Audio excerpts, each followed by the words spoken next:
The suit did not have a symbol on it. It was literally just sleek black. Bruce knew what he needed to do. He strapped on his visor, which was primitive, but it reminded one of a ninja mask. It left his mouth uncovered, and it featured a sleek black Bluetooth with which he could contact Alfred at any time he needed. The first night was the most exhilarating and successful. The vigilante sped through the darkness, tracing down every lead he had already planned out and known about, and absolutely destroying every operation.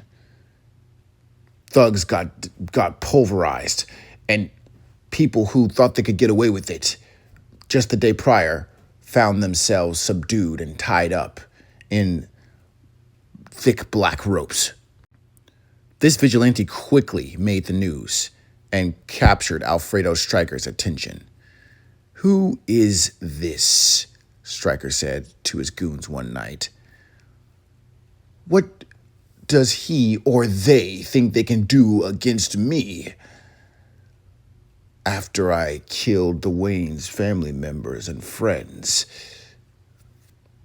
this costumed freak thinks that he can use his squad and his shadow ways to destroy me? I think not." But Bruce was busy. The vigilante had made some contacts with Lieutenant Gordon, and Lieutenant Gordon trusted the vigilante.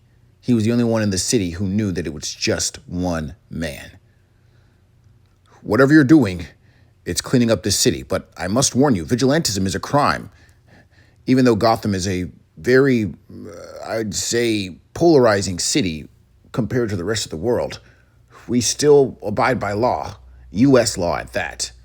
"I understand," said the vigilante, "but this must be done." And he was gone.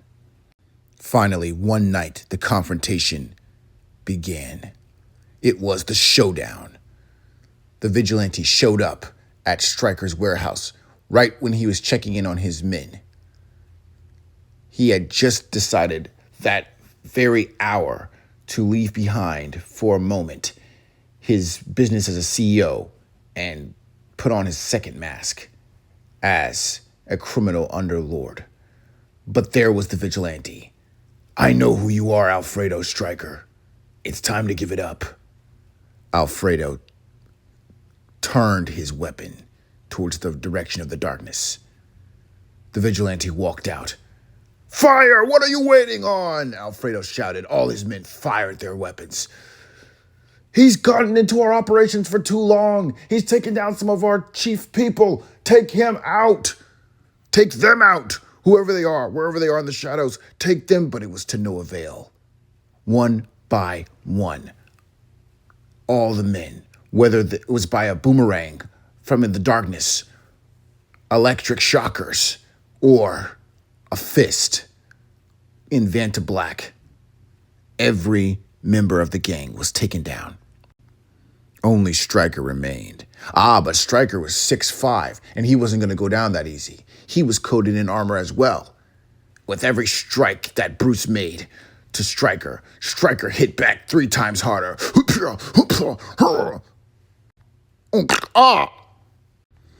"You're nothing but a passing fad," said Alfredo. "And I've got you now. You may have access to whatever skill set you've got, but I've got the guns." He pulled out 3-gallon guns. They were machine operated and they were in the back rooms. The last of his vigilantes were operating them, firing at the vigilante.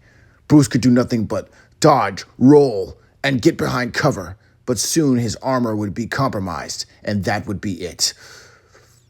This legend was about to be over before it began. But then, through the window crashed thousands of bats, swarming, biting, chewing on even the armor of the Gatling guns. They were working with Bruce. Or should I say they were working with this vigilante that people would soon call the Bat. They swarmed Alfredo. Screech, screech, screech, screech. All the bats began to bite him. No, no. It gave Bruce just enough time to go through the fray of bats, take out all the Gatling gun operators, and subdue Stryker, who was being driven mad and could only see bats from then on. The remaining thugs that had been called from across the city busted through the door, but they had a sight to see, and they came to the party way too late, but that didn't mean they couldn't be a part of it. The bats swarmed those thugs one by one. The vigilante didn't even have to go into the fray and fight them either. The bats did everything for him. The ones who survived with their sanity began to tell the rumors to the police and anyone who would listen. He was a bat. The bat, he had to, what was he? He must have been a Batman. And the legend continued.